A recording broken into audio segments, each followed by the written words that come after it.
What's the meaning of bumbag?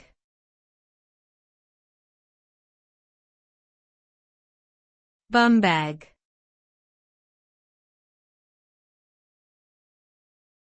Bumbag.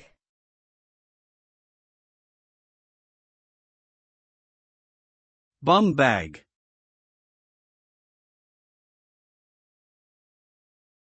Bumbag.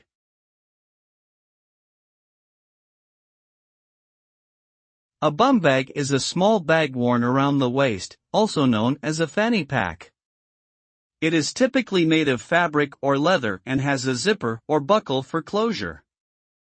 The purpose of a bumbag is to provide a hands-free way to carry small items such as a phone, wallet, or keys.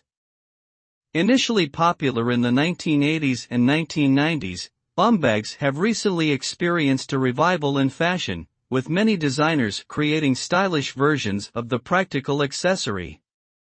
They are now worn by both men and women and are often seen at music festivals and outdoor events.